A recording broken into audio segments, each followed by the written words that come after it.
নিজের ভাই বোনদের মধ্যে অথবা আত্মীয় স্বজনদের মধ্যে সম্পত্তি ভাগাভাগি হয়েছে, যার জন্য বন্টননামা দলিল তৈরি করলেন এবং স্বাক্ষর করলেন, কিন্তু রেজিস্ট্রেশন করলেন না।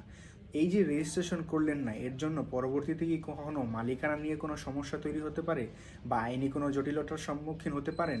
চলুন জেনে নেওয়া যাক এ বিষয়ে আইন কি বলে। আমরা অনেক সময় মনে করি যে যেহেতু নিজেদের মানুষের মধ্যেই বা আত্মীয় স্বজন সহ নিজের রক্তের সম্পর্কের মানুষের মধ্যেই সম্পত্তি ভাগাভাগি হয়েছে এবং বন্টননামা দলিলও তৈরি হয়েছে, তা আমরা রেজিস্ট্রেশন করতে চাই না অথবা রেজিস্ট্রেশন করার ক্ষেত্রে একটু অবহেলা করি। তবে মনে রাখবেন যে মানুষের মন খুবই স্বাভাবিকভাবেই বদলাতে পারে।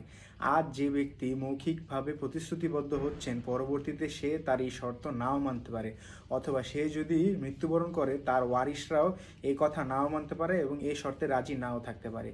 তাই বন্টননামা দলিল তৈরি করার পর স্বাক্ষর করবেন এবং তা অবশ্যই রেজিস্ট্রেশন করে নেবেন, যা পরবর্তী সময় আপনাকে আইনি জটিলতা থেকে রক্ষা করবে।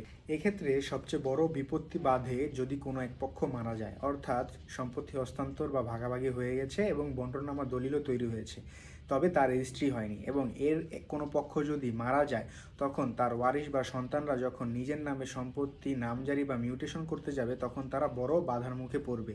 কারণ তখন তারা কোনো দলিল যেহেতু রেজিস্টার করা হয়নি, তাদের এই খসড়া দলিল বা কোনো কাগজপত্র ভূমি অফিস বা সংশ্লিষ্ট কর্তৃপক্ষ আমলে নেবে না। বন্টননামা দলিল যদি আপনি রেজিস্ট্রেশন না করেন, সেক্ষেত্রে আপনি যে সমস্যার মুখে পড়বেন তা হচ্ছে আপনার নামের অংশ বা আপনার জমির অংশ আপনি পরবর্তীতে বিক্রি করতে পারবেন না এবং খতিয়ানও আপনার নামে করতে পারবেন না, আপনি আইনিভাবে আটকে যাবেন।